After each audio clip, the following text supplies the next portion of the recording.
Ini ini kita buka share aja.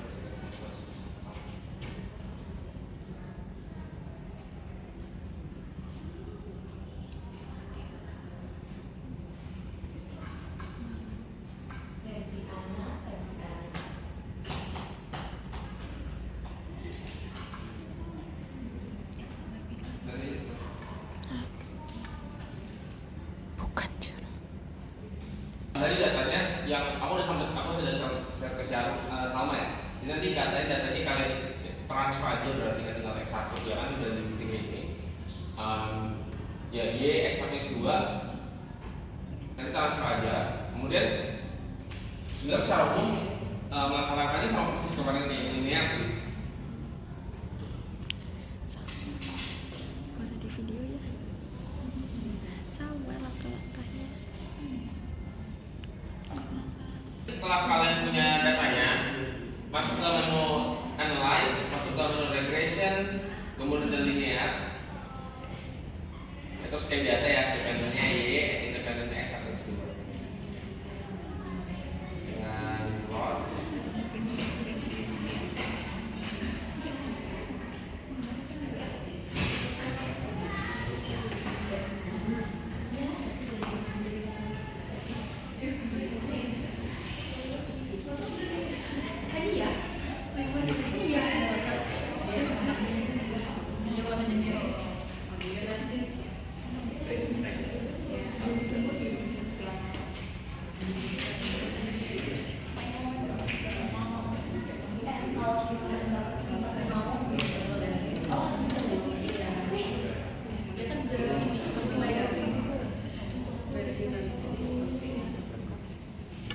Ya, jadi buat caranya, tadi kan kalian udah masukin dependennya kan. Terus kalian masuk ke statistik dulu.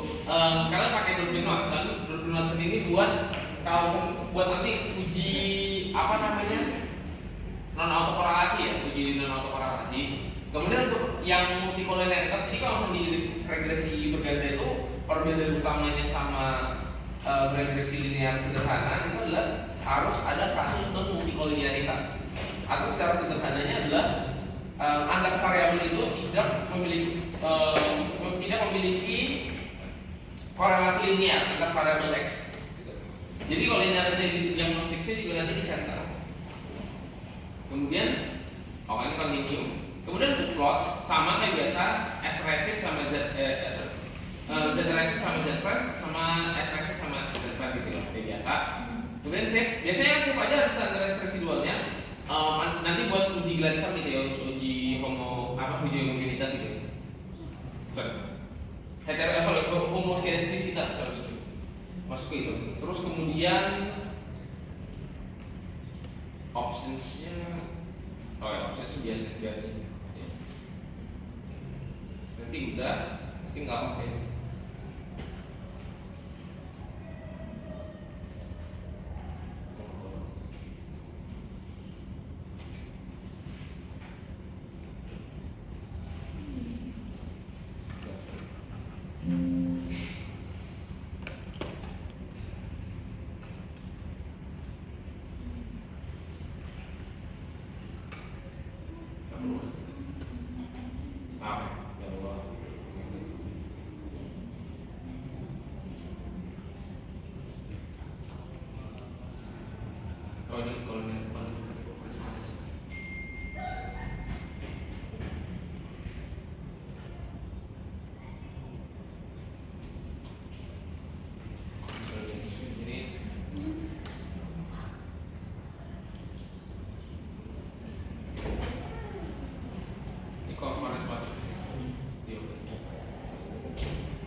Oke, jadi tadi kan kita regression ya.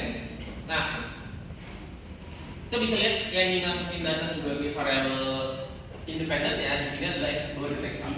Kemudian nanti model summer ini kayak gini. bentuk R square itu 0,663, kemudian nanti Brunosnya 2,23. Sebenarnya ini kalau misalkan kalian lihat juga untuk Durbin Watson sekalipun ada di angka 2, sekian. Biasanya kalau misalkan kalian lihat di angka 2, sekian dan jadi biasanya Durbin Watson itu ya normalnya itu di angka 1,8 sampai 2,2 atau 2,3. Itu kalau misalkan situ kalian coba cek lagi aja, cuman biasanya emang dia udah termasuk yang non autokorelasi biasanya. Cuman emang harus tes lagi aja sih pada Durbin Watson ini.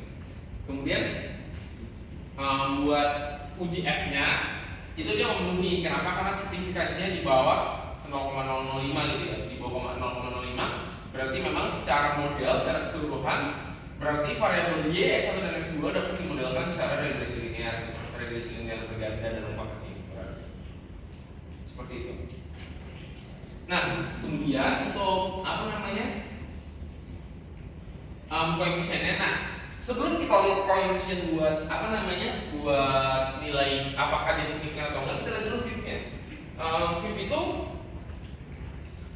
kenapa VIF itu sebenarnya harus di bawah 10 ya? Biasanya di bawah 10 gitu ya. Sebenarnya angka optimumnya tuh, angka maksimum di bawahnya tuh 8, sekian gitu. Karena ini, kenapa kita kemudian pakai acuan angka 10 pada VIF? VIF itu penurunan pada korelasinya. Jadi korelasi antara X1 dan X2 itu tidak boleh berkategori baik. Kalau misalnya kita ingat kategori baik dalam apa namanya, dalam kita ngomong korelasi itu ada di angka 0,8 sampai 1. Ya kan? Itu udah berarti hubungan apa namanya, korelasinya baik secara positif atau negatif 0,8 sampai 1. Kalau misalnya kita punya ini tabel R ya, punya VIF itu di bawah 10 ya, di bawah 10 itu berarti korelasi antara X1 dan X2 itu berada di antara 0,8 sampai 0,8 positif. Berarti dia tidak memiliki hubungan linear atau hubungan korelasi yang terlalu baik atau terlalu tinggi. Kenapa? Kalau korelasi terlalu positif berarti memang dia punya hubungan secara linear seperti itu. Makanya itu VIF-nya 1,7 dan di bawah angka 10. Nanti dapat dia matematika sama waktu sama Bunda nanti. Semester depan nggak lagi. Gitu. Nah, tapi kita lihat VIF-nya udah betul. Kita tinggal lihat ininya signifikansi modelnya. Nah, bisa dilihat bahwasanya nanti nilai beta 0 atau nilai konstante itu tidak dapat memenuhi asumsi. Kenapa? Karena nilainya di atas dari 0,05 gitu ya. Untuk nilai signifikansinya ada di 0,23. Maka dari itu nanti untuk pemodelannya itu beta konstante diabaikan atau kita harus uji lagi lebih tepatnya.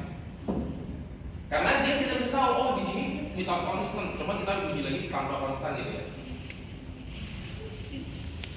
Kalau untuk uji lagi tanpa konstan ini ya, ini include constant equation kita hilang di sana. Sisanya sama kayak tadi. Perlu diulang nggak? Enggak. Gak usah ya, nanti aja.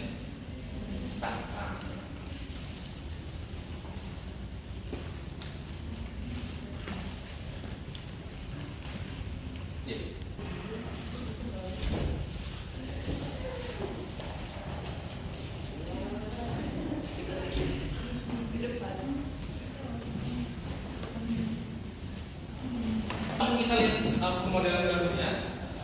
Ini tanpa konstan ya. Durbin Watson juga kalau aku menduganya dia jadi rentangan yang positif atau rentangan yang baik untuk bisa dibilang bahwa dia non autokorelatif gitu ya. Kemudian untuk convertible juga masih memenuhi 0,00. Nah, cuma di sini VIF-nya memang naik nanti dia. VIF-nya memang naik karena operasinya kan berbeda gitu ya. Untuk antara X1 dan X2-nya gitu. Nah, linear regression itu origin regresi linear melalui titik pusat. Karena tadi kita bisa tahu bahwa saja nilai beta nolnya adalah tidak signifikan seperti itu. Berarti bisa diasumsikan 0. Maka dari itu kita menggunakan regresi melalui titik pusat. Linear regresi. Gitu ya. Ini teman-teman ya. Kalau misalkan nih, kita kalau misalkan algoritmanya adalah misalkan kita punya regresi Y, X1, X2 gitu ya. Kan nanti ada bentuk ini kan ya topi sama dengan beta 0 tambah beta 1 X1 tambah beta 2 X2 Ini kalau misalkan 2 ya. Nah, yang teman-teman harus ingat apa? Misalkan nih, ketika kita pengakuan penguji ya, nilai B0, B1 atau B2 nya itu ada yang nggak menguji, kita regresi ulang. Jadi jangan langsung dibuang. Ya, jadi nilai regresinya itu misalnya beta 0 nilainya awalnya sekian, tapi tidak memenuhi asumsi uji T. Kita buang tuh. Berarti kan tidak nilai beta 0 tidak signifikan. Nah, dengan kita membuang nilai beta 0 ya berarti kita harus meregresikan ulang tanpa menggunakan B0 atau linear regression from the origin. Regresi linear melalui titik pusat. Seperti itu. Ya, maksudku adalah misalkan nanti kalau misalnya teman-teman mau pakai regresi linear lebih dari 2 variabel, 3, 4 dan seterusnya. Kalau misalkan ketika kalian melakukan regresi, kemudian misalnya ada nilai beta 1 dan beta 3 nya nggak signifikan, kalian regresi ulang, tapi B1 sama B3 nya masih di-include. Begitu. Ya, ini berlaku untuk semua jenis regresi. Jadi regresi itu ketika gagal memenuhi, jangan ditinggal, tapi regresi ulang. Kayak gitu ya. Logistik ya berarti.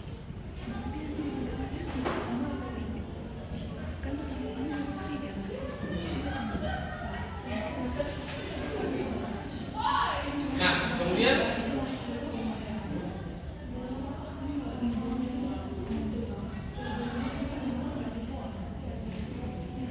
Tapi kan yang gak signifikannya dibuang, terus diuji ulang.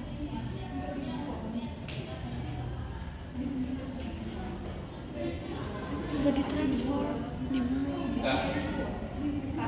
Kak, Yes. tadi kalau nggak signifikan, yang nggak signifikannya dibuang kan Kak? Iya. Terus nanti di model akhirnya tetap dimasukin. Enggak. Dia begini. Jadi cuma satu variabel aja yang signifikan doang Kak? Kalau kamu pakai 2 dan salah satunya nggak signifikan, ya 1 doang berarti.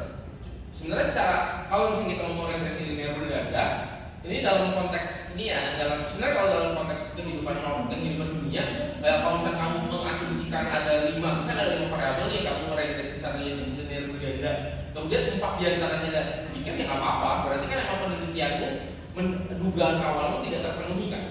Nah, dengan menggunakan model yang kepengen, ya model konteks di sini kan berarti model linear.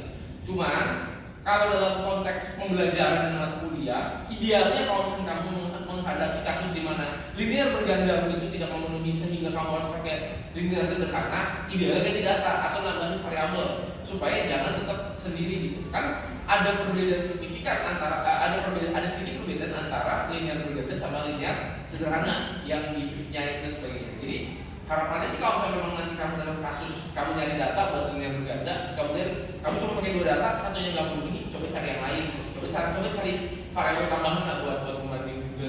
Ide kalau dari aku sih gitu ya jawabannya ya. Cuman kalau dalam kehidupan sehari-hari, mau datamu nggak perlu semua juga nggak masalah, karena itu kan penelitian berarti hipotesis yang awalnya kamu juga berpengaruh kita nggak berpengaruh. Sederhana kan berarti untuk penyelesaian kayak gitu. Terima kasih ya Kak. Ya, jadi nanti tinggal masuk ke histogramnya ini untuk standarisasi dulu kan.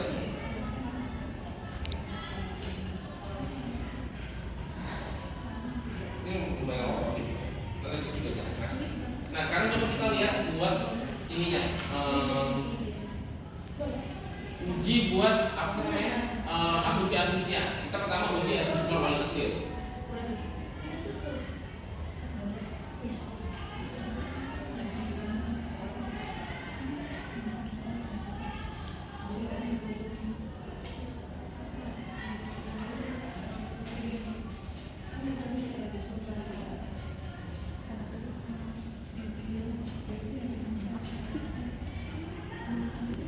Ini buat yang tadi apa namanya, buat yang residual setelah kita melakukan eliminasi terhadap beta nolnya. Berarti ini test of normality untuk yang model akhirnya, model dugaan final. Berarti kan tadi dalam kasus ini kita kan punya dugaan awal bentukannya seperti ini kan, dugaan penduga paling awalnya seperti ini. Dugaan awalnya kayak gini. Tapi kan tadi kan setelah kita ini kan tereliminasikan, ini kan nggak cocok. Berarti dia topi sama dengan beta 1 topi X1 tambah beta 2 topi X2 gitu kan. Ini kan model yang kita pakai. Nah, dalam model ini residual yang menghasilkan konteks normalitas seperti ini, di mana nilai signifikansinya dan nilai signifikansi Kolmogorov-Smirnov sama Shapiro-Wilk-nya berada di atas 0,05. Jadi mana berarti datanya dapat bilang normal gitu ya. Dapat dibilang bahwa saja data itu memang mengikuti pola distribusi normalitas. Seperti itu.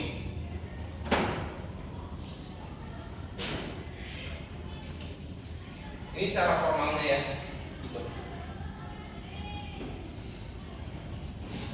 Kalau mau melihat secara ggplot, kemudian untuk normal ggplot standar residual juga dia menggerakkan di normalnya sini, deviation from normal ininya gak yang se ekstrim itu. Kalau misalnya kita bisa lihat ada ya titik ekstrim, cuma kan emang rata-rata ada hampir semua berentang di dekat nol ini.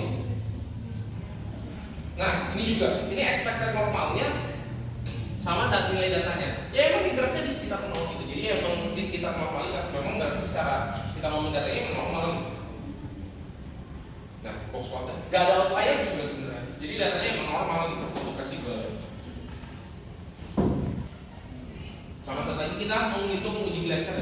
Sebenarnya uji untuk homoskedastisitas segini. Jadi gini ya teman-teman ya, mungkin sedikit salah ilmu juga. Jadi kalau misalnya teman-teman ini, misalkan kalian mandek pakai uji Glaser, itu nggak tahu gimana caranya, tapi hasil homoskedastisitasnya nggak terpenuhi. Nah, untuk uji homoskedastisitas itu nggak cuma uji Glaser, ada uji-uji yang lain. Coba cari aja. Aku lupa, tapi waktu itu aku pernah belajar ada uji-uji lain pakai di ekonomi. Nah, cara penggunaannya adalah gunakan uji yang memenuhi asumsi kalian. Sistemnya adalah maksudnya adalah ketika kalian punya banyak uji, cari uji yang memenuhi. Jadi kalian pakai uji itu aja. Berarti dari sekian banyak uji, kalau satu uji memenuhi, berarti ada data memenuhi.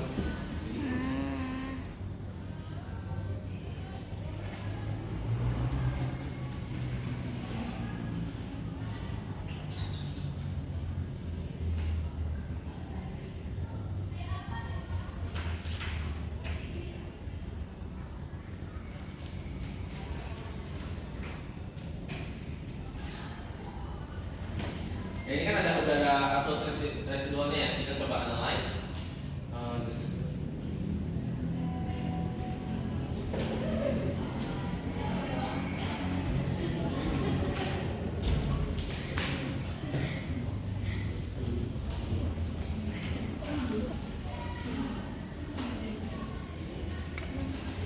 Kita lihat homoskedastisitasnya. Aku lupa deh kita lupa. Oh ini homoskedastisitasnya dia tidak memenuhi. Ya itu berarti. Nah ini sorry.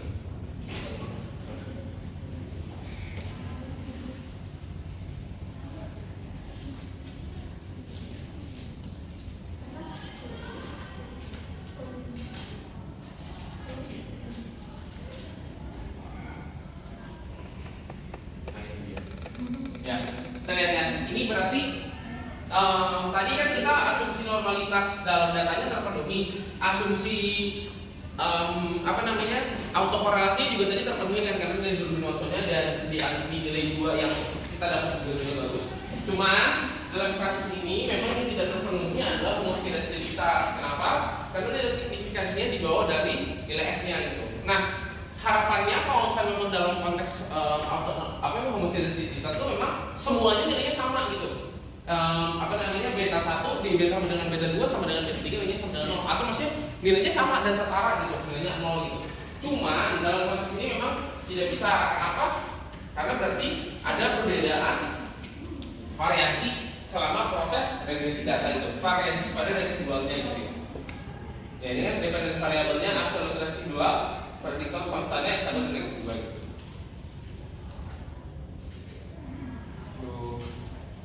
Ya, berarti ini emang ngaruh semua gitu kan. Saya emang X1-nya ngaruh, X2-nya ngaruh terhadap absolute residual. Padahal harapannya nggak ngaruh gitu.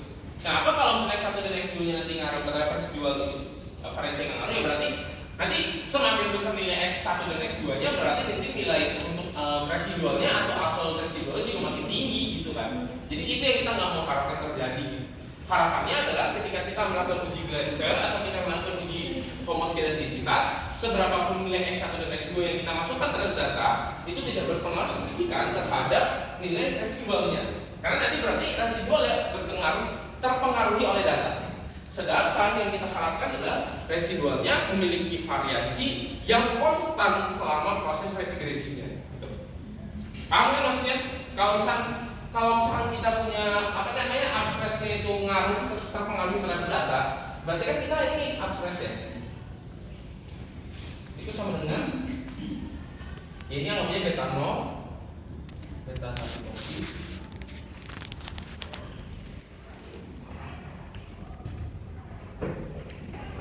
Sebenarnya harapan dari kita adalah supaya nilai ini sama nilai ini itu tidak berpengaruh terhadap absolut residualnya. Karena kalau nilai ini berpengaruh, berarti semakin tinggi atau semakin rendah nilainya akan berpengaruh terhadap nilai residual yang dihasilkan gitu kan.